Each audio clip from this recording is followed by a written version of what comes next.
some of our sessions.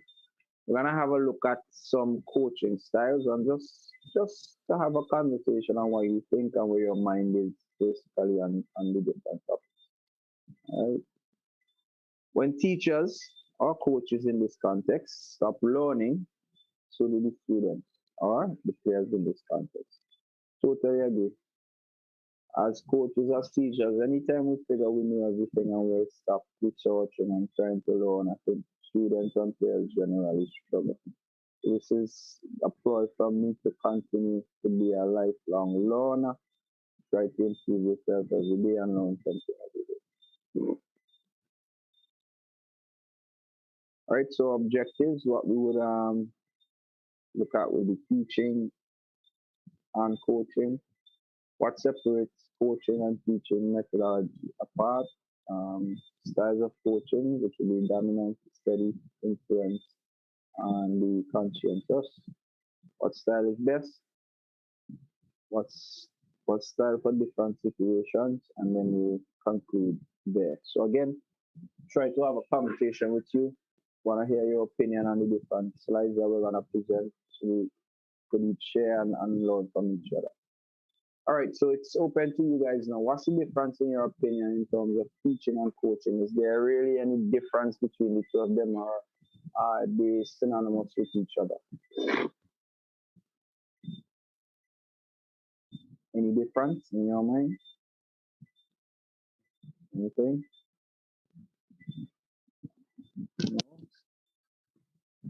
All right, so teaching is focused on the acquisition of new knowledge and skills. Coaching is focused on refining and developing knowledge and skills. Teaching places ownership and responsibility on the teacher or the person with the knowledge, whereas coaching gives responsibility to both parties and opens up communication path. Right? Some other things that we could look at in terms of coaching and teaching.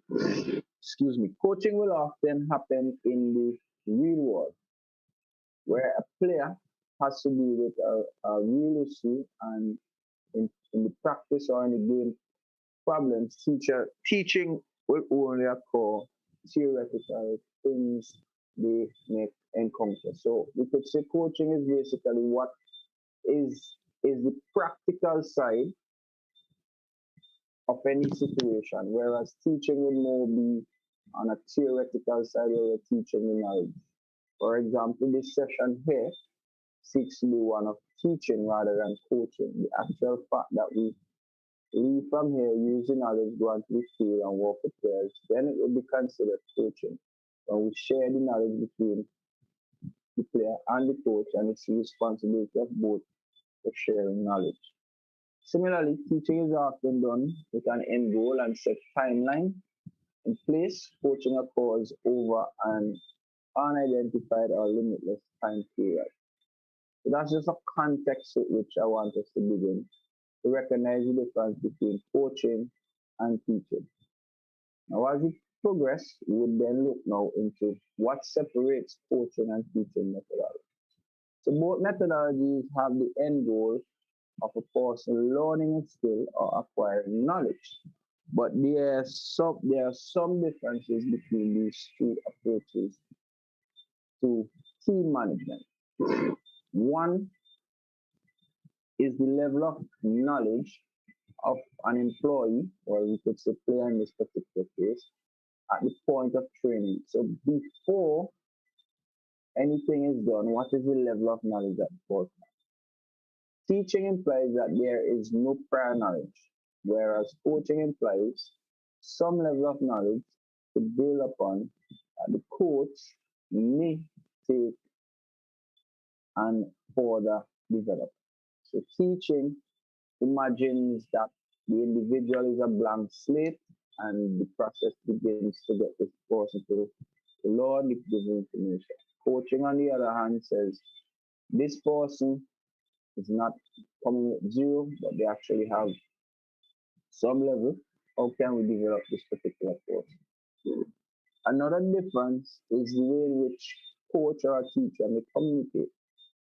teaching is generally one-sided, directive and instructional communication.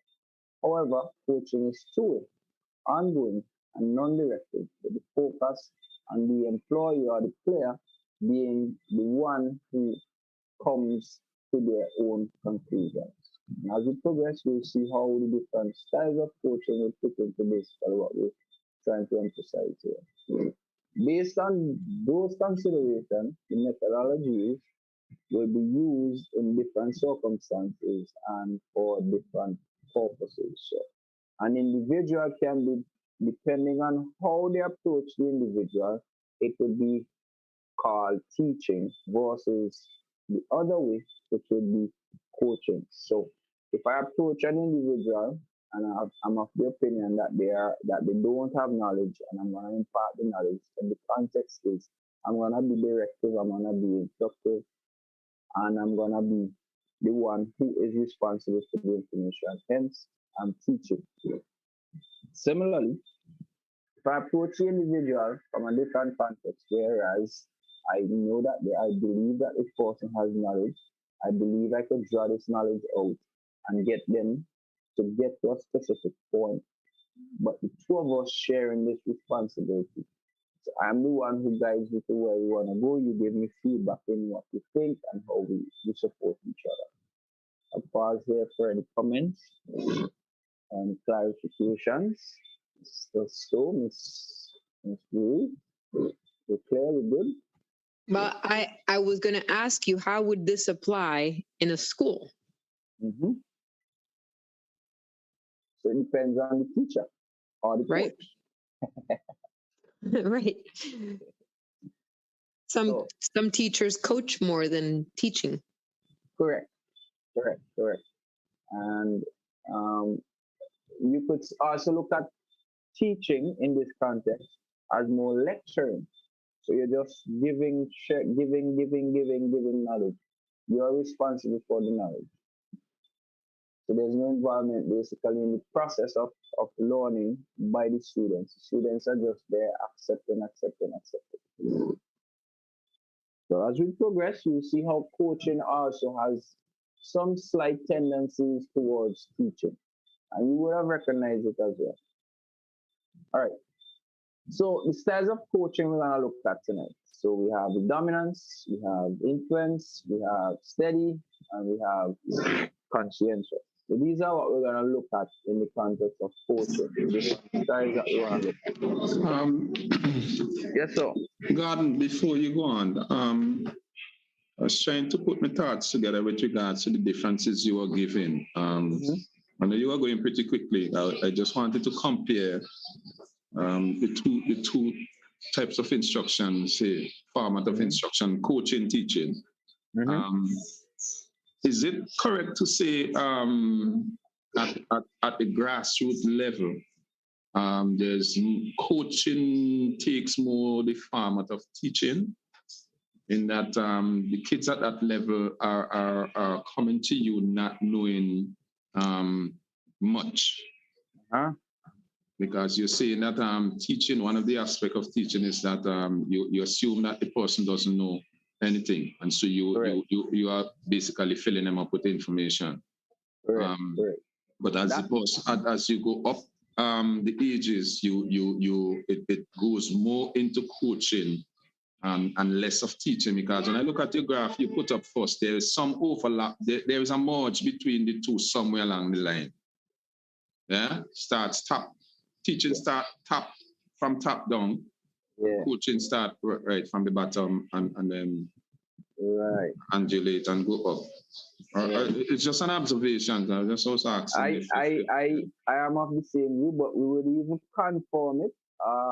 Maybe we won't confirm it as we continue. All right. So it gonna come up again. Don't worry, it gonna come up again. And I heard Vicky mentioned something a little bit earlier about the teacher and the coach. I think she was asking about difference or something. But you and I know as a teacher that in teaching you need to know the students for your lesson, the prerequisites, previous knowledge basically. right? And well, again, depends on the teaching methodology you use to determine whether you're regurgitating information and they are just soaking it up, or are you involving them in the whole process of learning as well too. But I'm going to allow you to go on and see if what I'm thinking, if I'd see that come out along the way as we go along. Thanks. Yeah, and I'm in agreement with you, but let me see as we go, as I said. So there's, as a coach, styles that we can adapt. So there's the dominance, there's influence, there's steady, and there's conscientious. So these are what we're gonna look at tonight, and you're gonna see specifically what Mr. Stowe just mentioned, and we could still go back into that particular conversation again as it relates to each of these particular types. All right. So the dominant style, like the word says, the coach is highly directive and decisive. They guide the athlete or player with clear and concise instruction, monitoring and correcting as progress is made. The athlete requires high technical instruction but has low relationship and motivational needs. This style works well with novice players, athletes learning a new position. So I said it, I just said it, I think it would come up again. What do you think, Mr. Stowe? So the novice player, as you said, in the context of grassroots, they would need a dominant, more a dominant style, or like the way you put it was more of a teaching style versus a coaching style. Similarly, when should it be used? When vital information needs to be given urgently. So it may not just necessarily be solely with the grassroots or the novice player, but it may be a situation where you need to be show that you this is what I need to happen. I need to step in. Where the setting and diving standards is necessary. So again, the standards are the principles that you want are fading. You need to come in, be dominant, and give direction and focus. When the time is limited or when decisive action is needed. So maybe you have a short period of time to prepare your team. This will be the time now when you have a dominant style of coaching and trying to get your players or athletes to do what it is you require and follow the standards that you really want. The next style we're going to look at is the influence style. Coach delivers engagement, brings energy in high interactive and provides motivation to their athletes. So here's a slightly different way of looking at it. So the coach is more engaging, brings energy, and tries to motivate the athlete. The athlete requires low technical instruction, but high relationship and motivational needs. The I style or the influence style coaching works well with athletes or players who are displaying correct skill and technique but require more support and encouraging coaching to help them feel confident about their sporting performance. So here's a slightly different way now to look at your style of coaching. So can I influence them? When should it be used? When the environment needs a burst of energy. So the session is flat, you need to get the vibe better, provide varieties of and the situation calls for a highly motivational pep talk or halftime speech. So this is you at halftime or the vibe is not right, you need to be an influence. So how can I motivate them? How can I get them to be get to their particular best? When morale is low, by athletes, skill level is are high. So let's say you're losing a particular game, or maybe you're winning and the vibe is not right. You need to influence them to get them to where you need them. I'll pause here because we just covered the dominance and the influence side. If there's any question or any comment.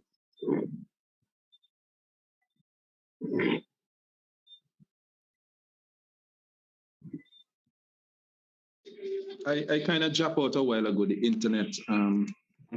So I didn't get Which one? everything.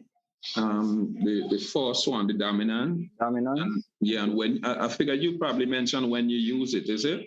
Yeah. So here it is. So when it should be used, when you want to give vital information and it is given urgently, or the standards are being dropped, or you have limited time to prepare a team, you show more dominance and you step in and be that directive force. Okay. All right. So on to the next one. The steady style. Steady. Coach uses two-way communication and listens well. So ask the athletes lots of questions rather than providing direct instruction and encourage the athletes to take an active role in their development. They guide their athletes technically while providing emotional support. The athlete requires high technical instruction and has relationship and motivational needs. This style of coaching works well with athletes with some level of technical skill who may need emotional support for any setbacks they may face. When should we use? Should it be used? When more collaboration is needed. So this could be a team building exercise in terms of getting the players to have a better relationship with you, as well as provide that motivation that they need. When there is more time and no urgency, so there's more time for preparation and there's less stress on preparing the team for whether it is a game or a tournament or whatever the case is. So you have time to allow for this.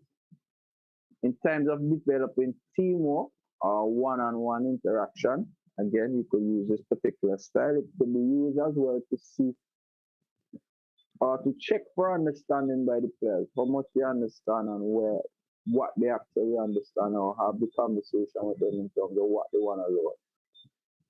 When a sense of security and acceptance is needed, so you recognize the player, maybe a new player, maybe a player who's not in the right space and not giving this, maybe that's the time you need to be a steady coach and try to help them to come out of their shell and gain more confidence and self-esteem. Pause here again for any questions or comments.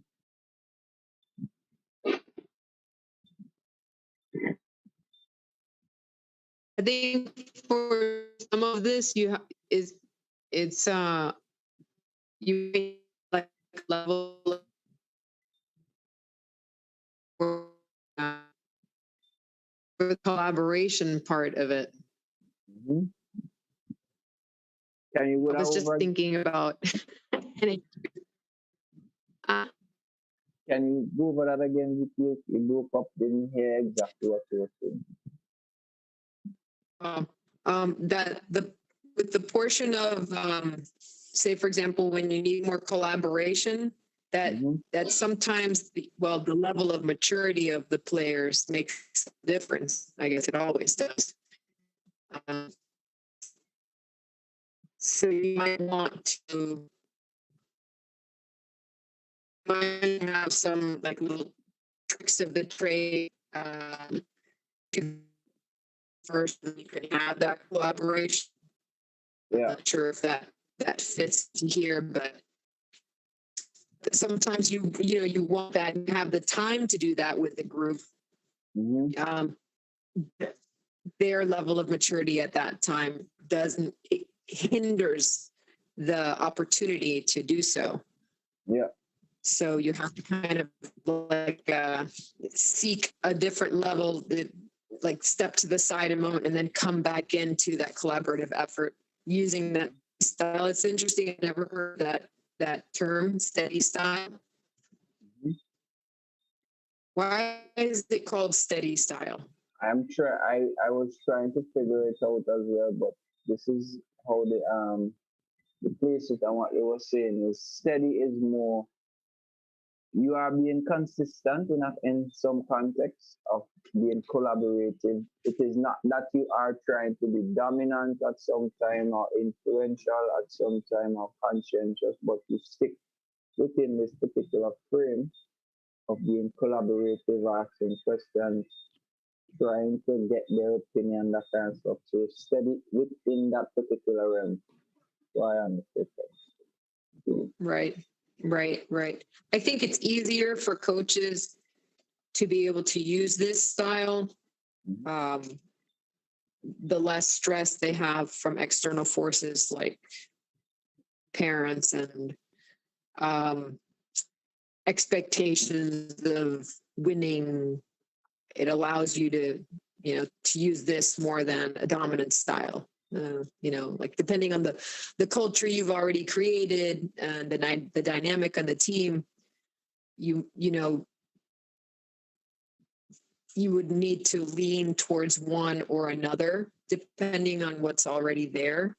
Yeah. But if your goal is to, I guess, assume the role of a steady style more than the others, it would be important to, I guess, kind of, have some self-development where you can create a boundary and set yourself aside so that you can have a presence and a centering of yourself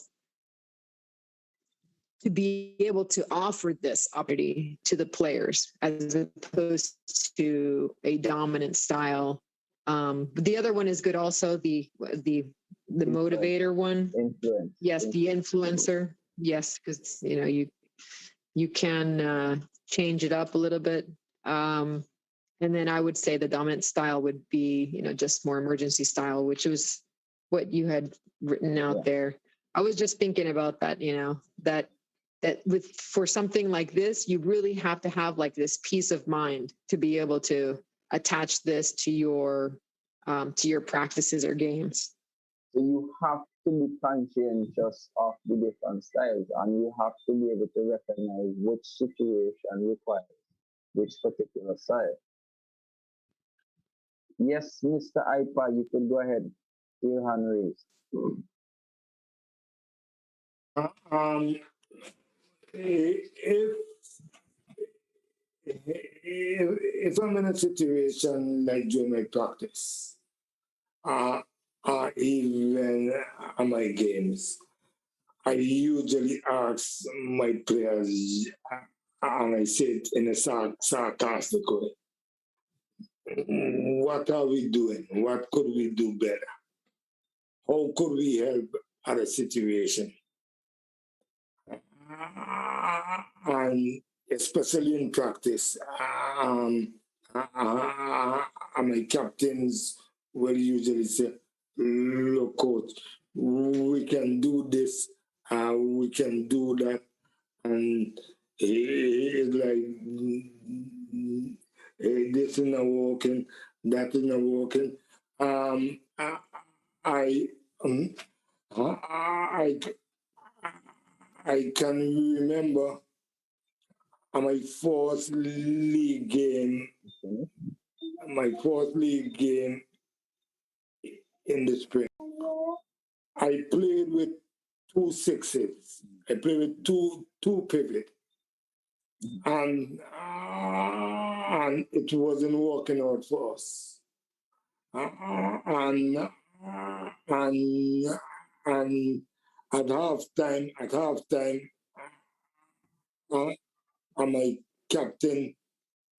and my two captains come to me and say, Coach, we practiced 2 6s, but we haven't even played in the game.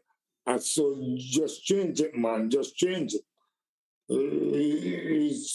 So I said to them, okay, here's the deal.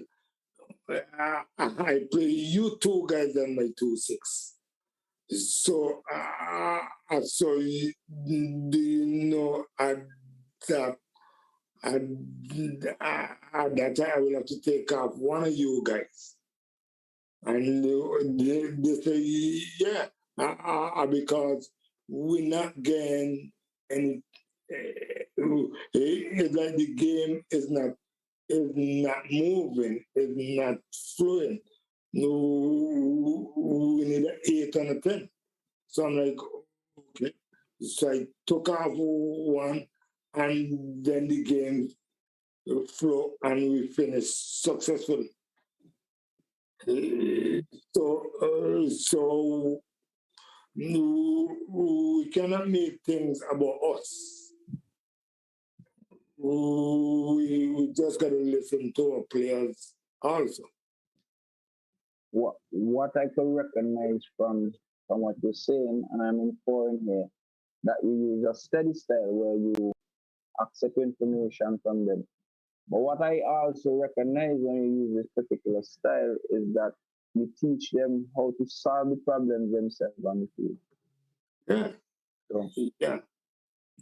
yeah.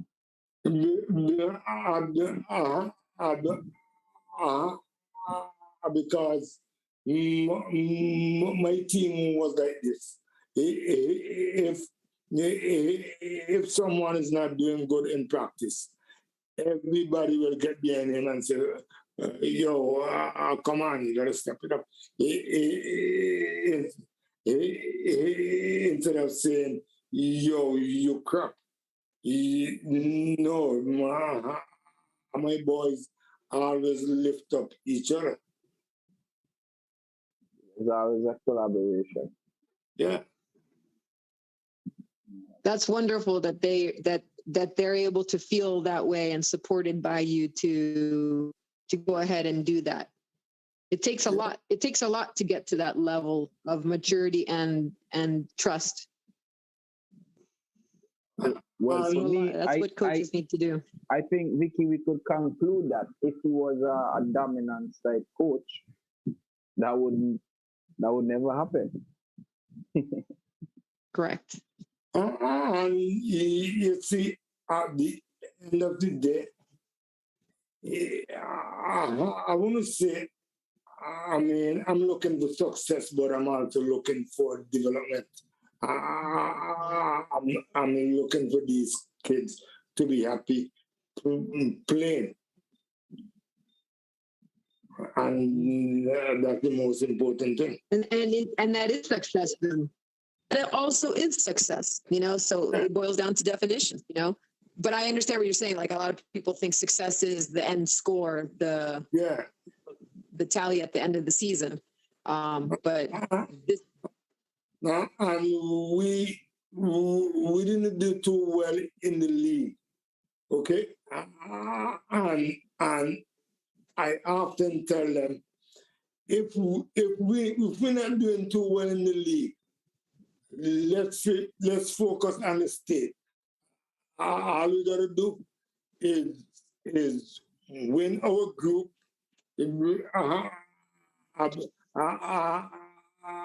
Because they do it like the champion league. You win your group, you come second, you move on to the next phase. So I told my players, I said, if we don't do too well in the league, let's do it on the bigger stage. And it was amazing that we get to the semifinals of the New York State Cup. I could ask a question.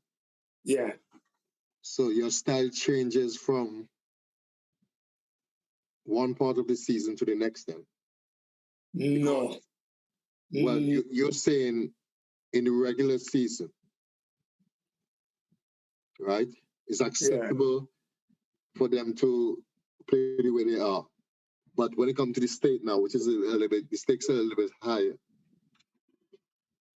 you're more serious about winning. You talk about winning now.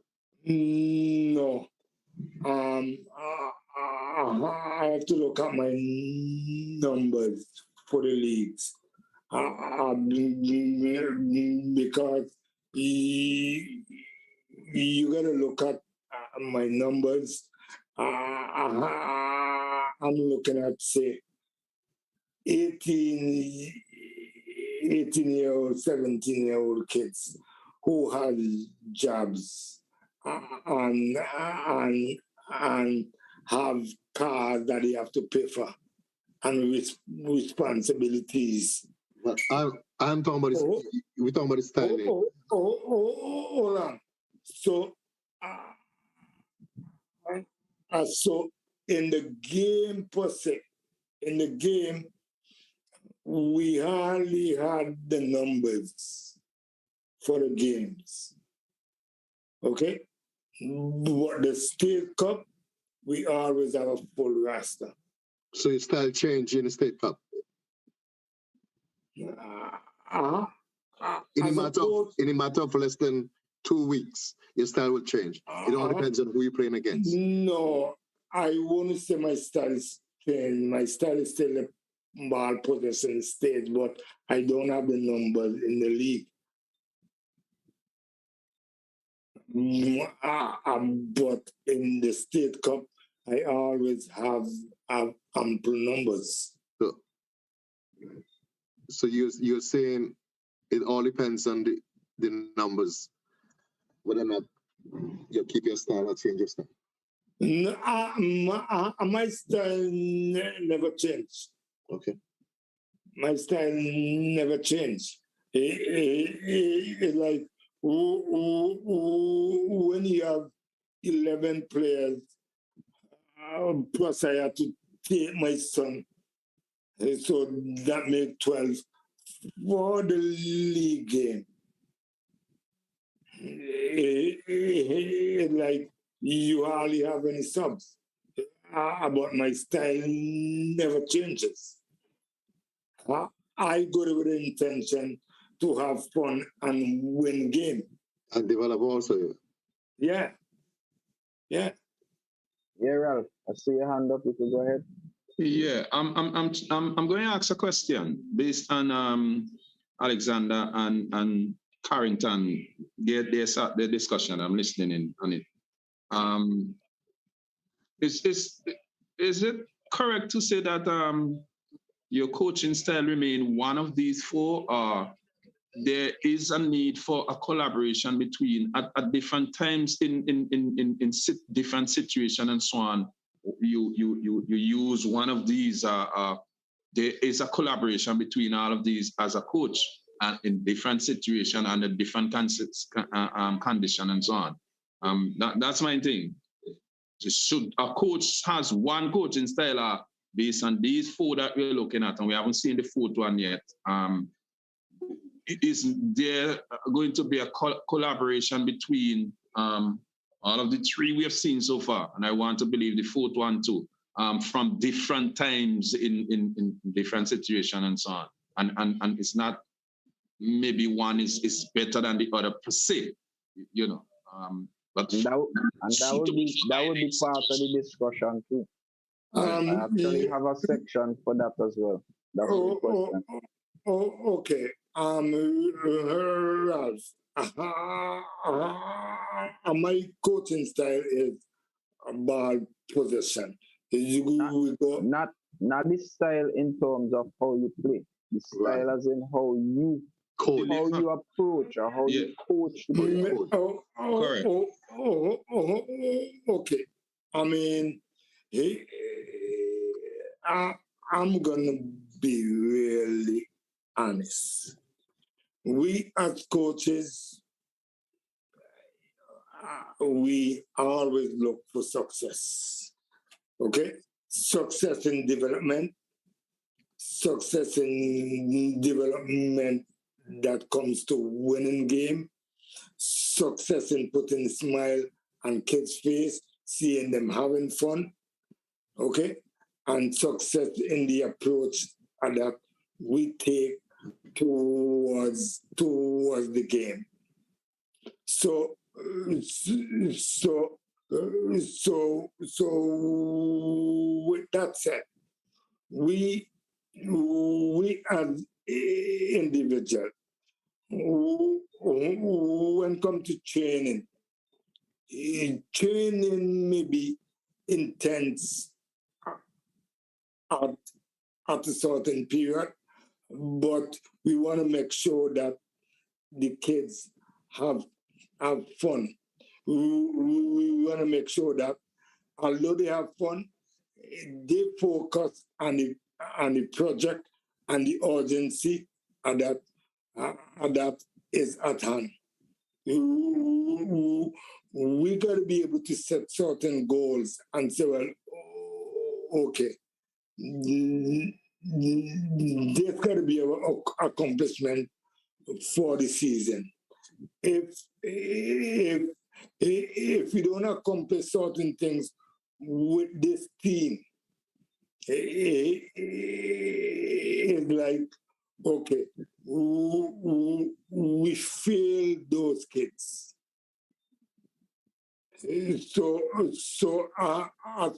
that is our sense of security and acceptance. Guys, I really think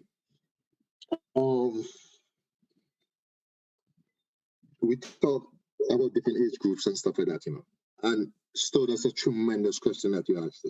Tremendous question. And I think it has been answered yet. And I hope somebody is going to elaborate. We're going to answer it. We're going to elaborate. Just continue. Right. What I do think as Scrambler, we preparing the kids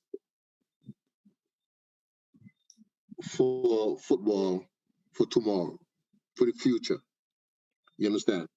I like this topic tonight because, and I missed the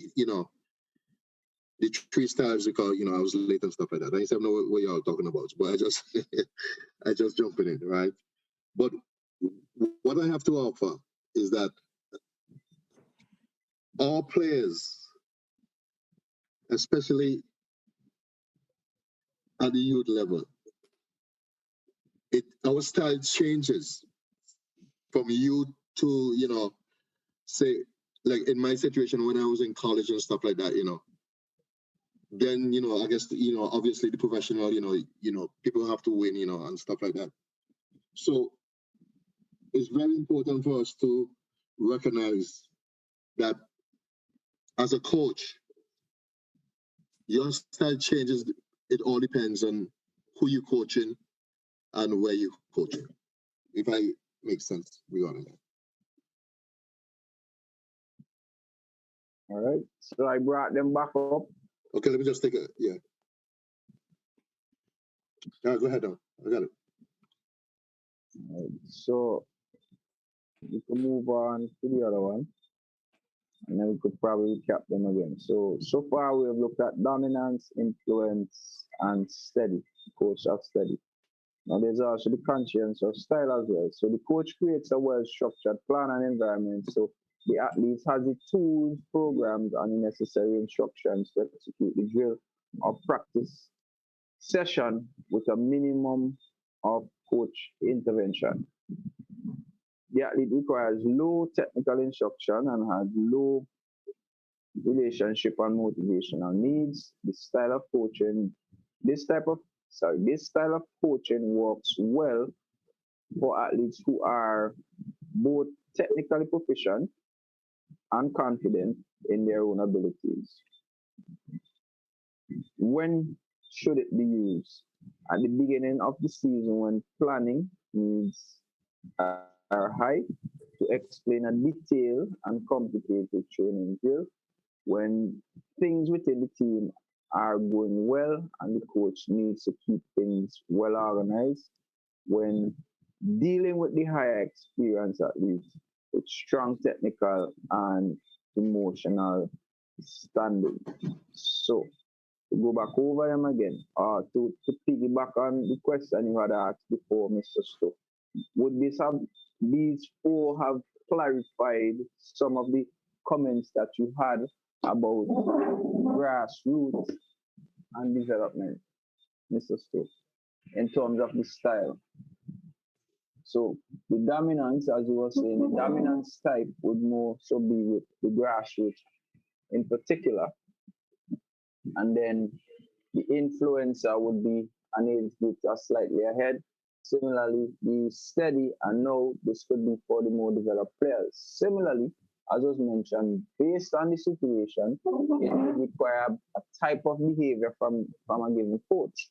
And the conscientious style is basically your organization of the session is basically what is going to teach the session and not necessarily your instructions. But the session itself, the way you organize and your orientation of your session would help to execute the particular session that you're trying to carry out. All right?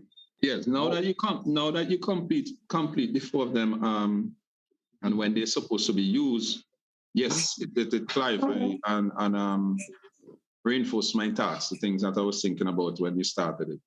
Yeah. Right. I'm going to be a bit crazy here and say, is it correct to say coaching is something as such that eventually there is no need for the coach after the coach would have done his work properly and bring the athletes to the level that he or she should get to, so that eventually coach, the athletes do not necessarily need too much of a coach around.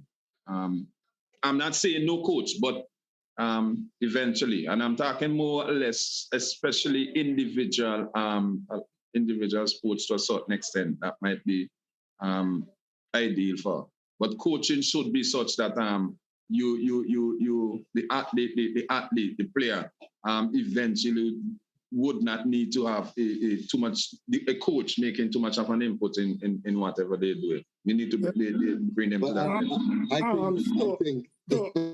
So that is a double-edged sword. In the sense that, speaking from experience, a few years ago, I had the White Plains Tigers.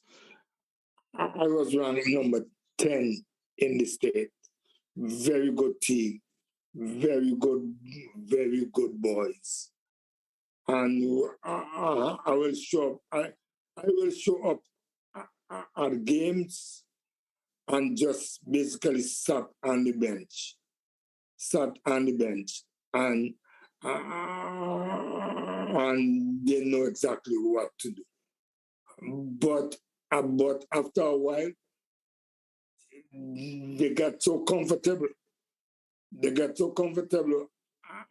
And when we start losing games, then I realized, damn, it was my mistake. I let them be instead of me taking charge. And so that could be a double-headed sword. Okay? Well, I just think that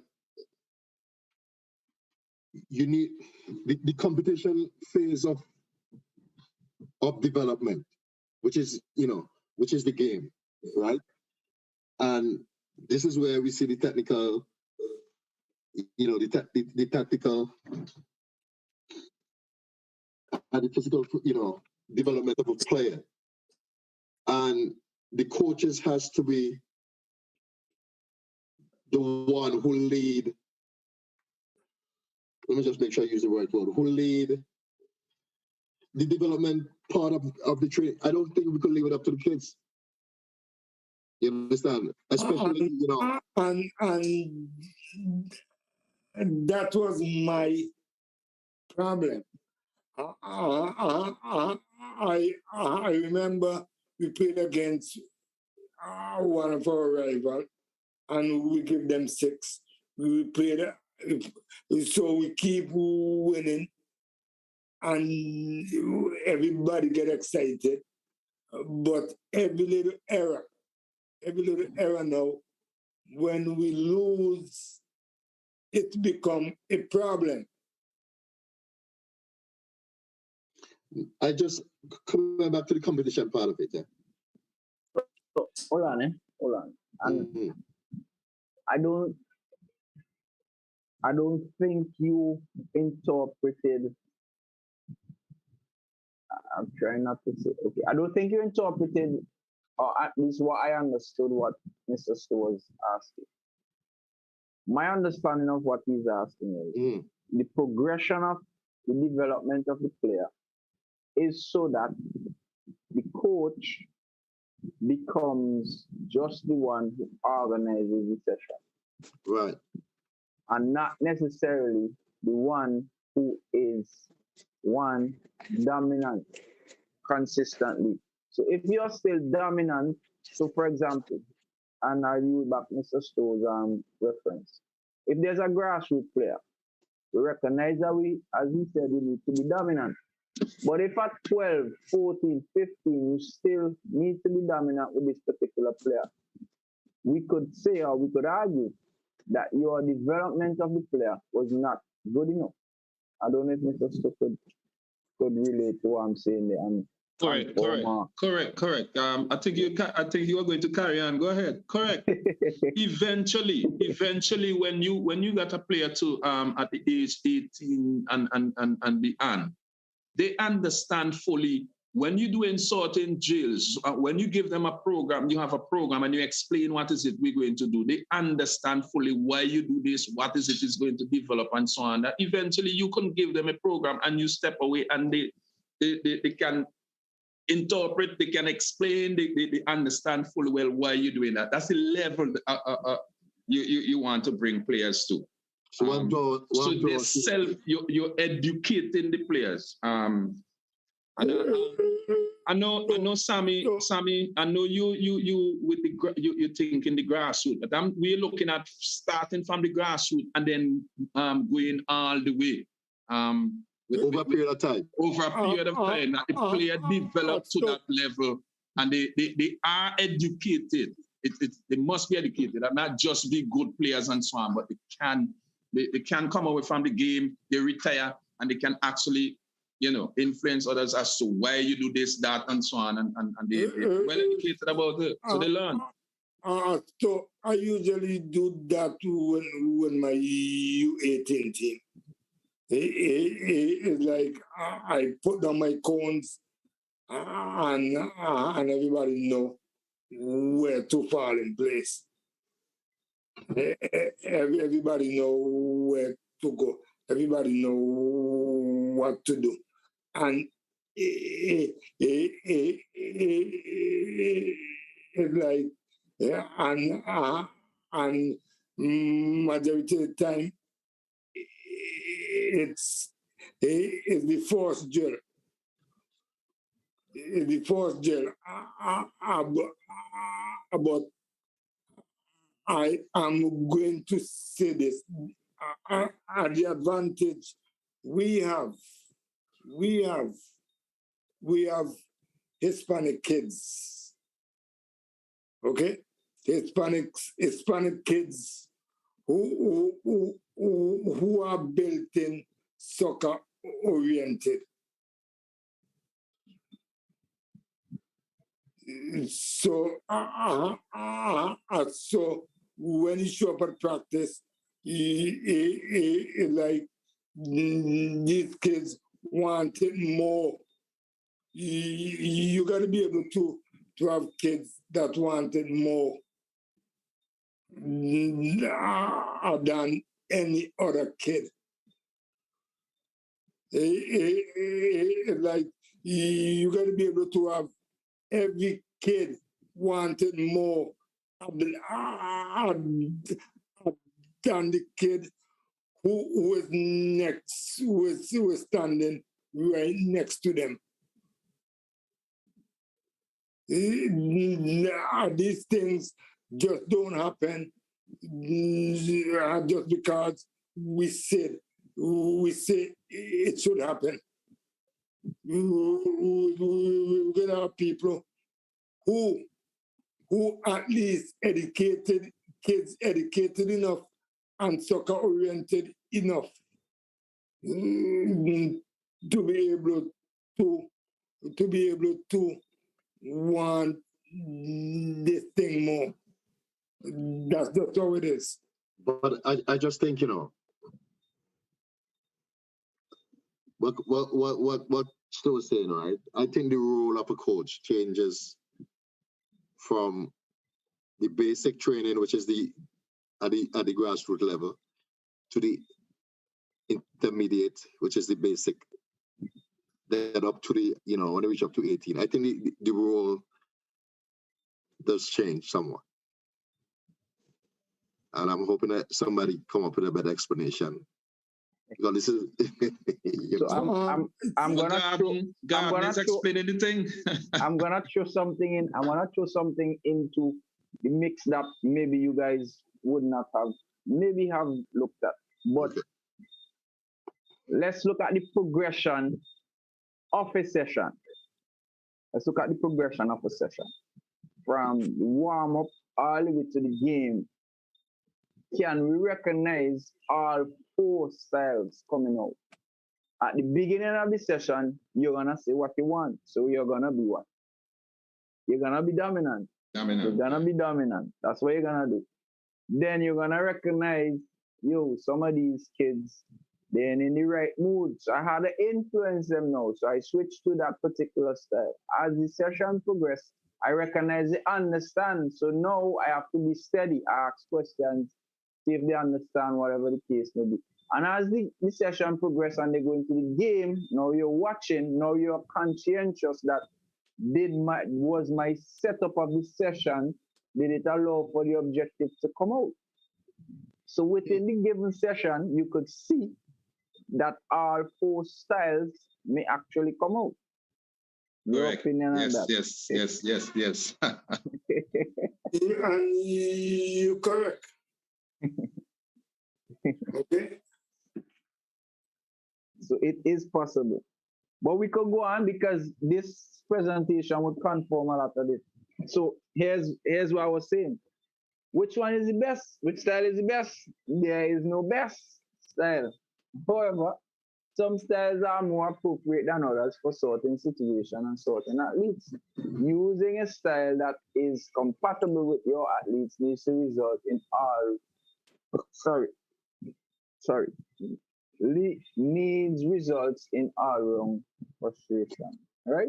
The coaching style explained in this presentation are part of a framework of being athlete-centered. So the focus is around the athlete, all right? An athlete-centered coach is to meet the coaching needs of the athletes by coaching them in the way they require. So they may require you to be dominant. They may require you to be influential.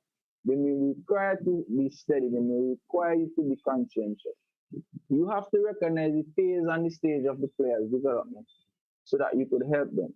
Determining what style is the most appropriate for your athletes. Work out the athletes again. Then this style, which will be dominance, influence, steady, or conscientious. What works best with that athlete. And this is for me, you have to recognize again, it has to be an individual thing because some athletes may prefer you to be dominant while others more conscientious. So it has, and this would be for courses like me and Stu. This is what we call differentiation. Differentiation within the coaching. So you're catering for specific needs for specific children and not just coaching. The context is general for everybody that is in the given session. One size don't fit all. Correct. Yeah. What style for different situations? Go ahead, Vicky. Sorry, I was going to ask you if you could put up the slide for the conscientious style once more. Hold on. Number 4, yes. This one.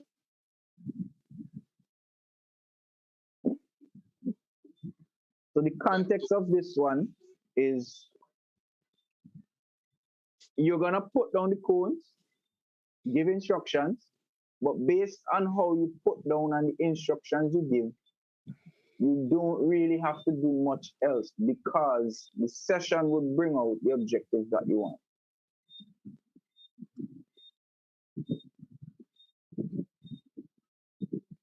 So this is where the real skill of coaching comes in now, the real skill. Go ahead, Stu. I know.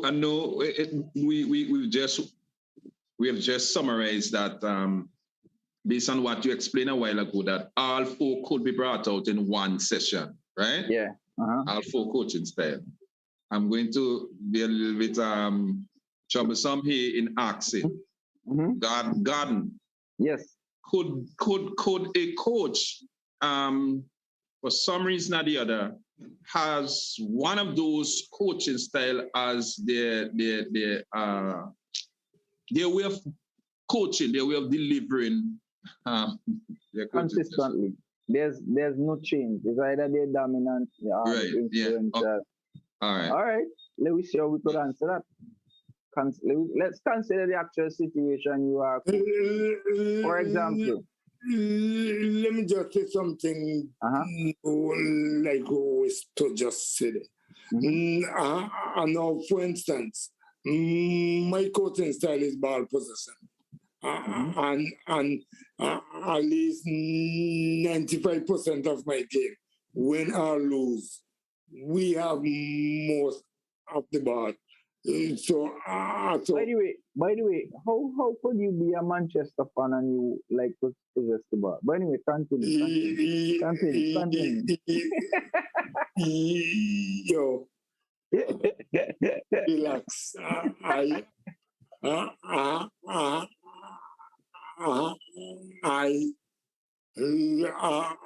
I've been to plenty of FC, the team in Spain. Their sessions. Okay, so so I'm saying, it's like so whatever I do within my practice comes off in the game. Okay, but the problem I'm always having, I don't have no prolific forwards. Okay, so whatever I do in the practice always comes off. So that just touch on what Stu said. Said also. All right, I would agree as well. But to go into that, consider the actual situation you are coaching in. For example, dominant style. If you have limited time and need to only give vital information, then I would use the dominant style. The steady style. If you have a lot of time and can have one-on-one conversation.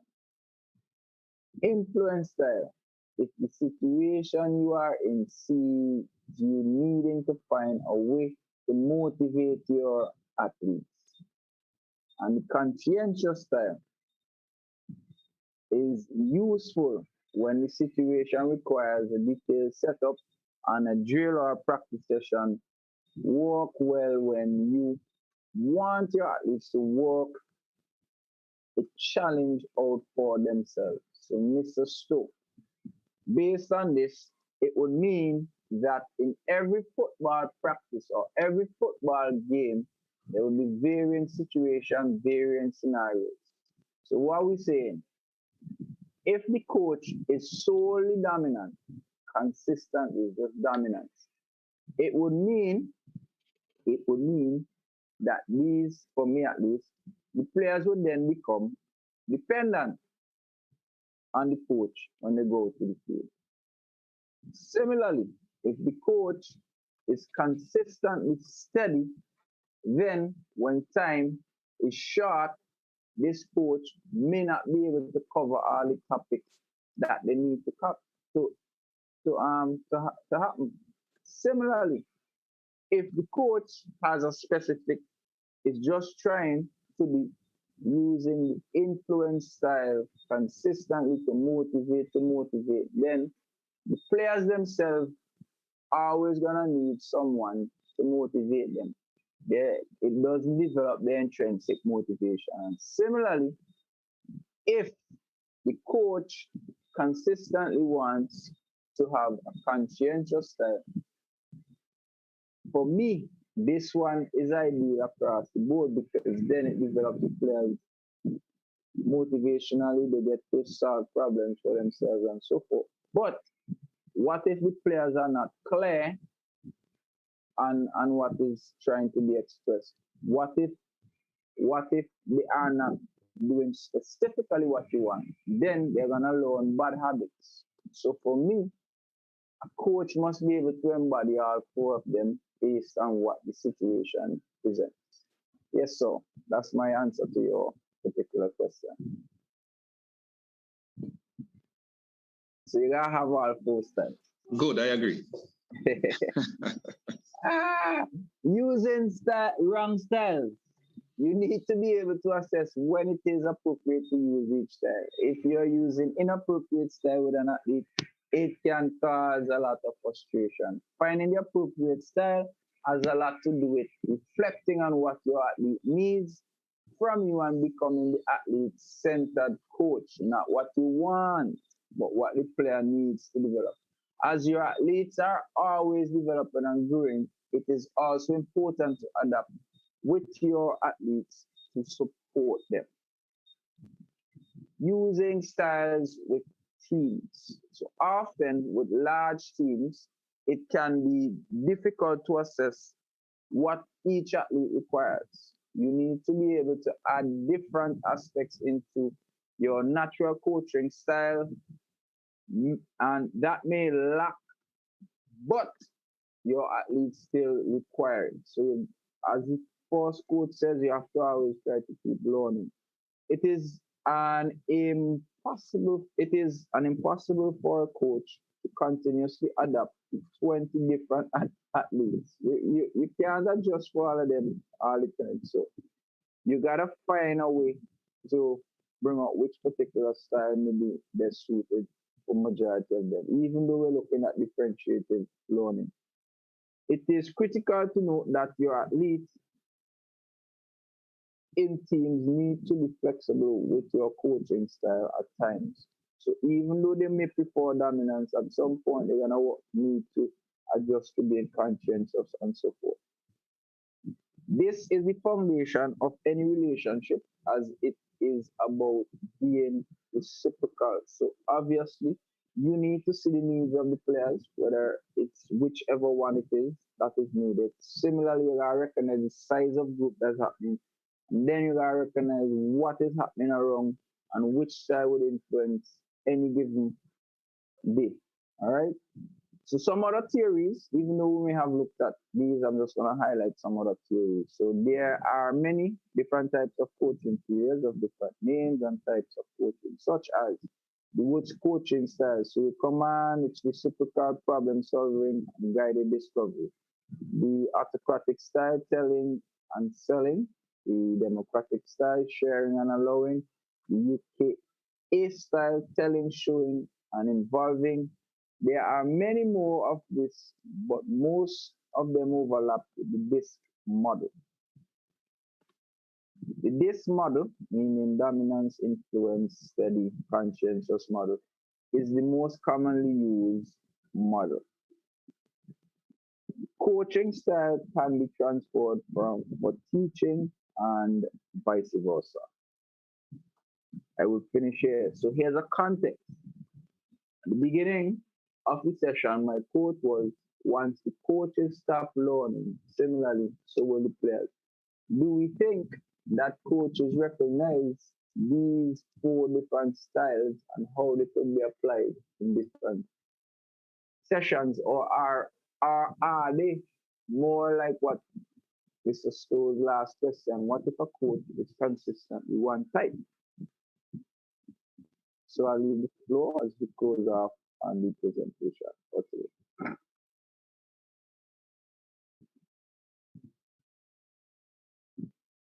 Sammy, I see Mexico getting some shots, boy. Let's go. 1-0. 1-0. Okay. Yo, guys, I hear y'all talk about the athlete and all that kind of stuff. I mean, I like to hear players. Use the word players, but it's whatever the athlete, right? But soccer is a team game, and you have to choose a style that the team would understand in order to be successful. In my opinion, the team comes first. I mean, you have to develop the athlete, you have to develop the player, and after you develop the players, then you have to concentrate on the team, which is the most important part. All right, so objectives, what we would of all of this, look at would be because teaching. soccer is a team game. So your coaching style must fit the culture of the team. Am I making sense there? I don't know. In my opinion. You're making sense, but some sense. So could you kind of elaborate? Yeah.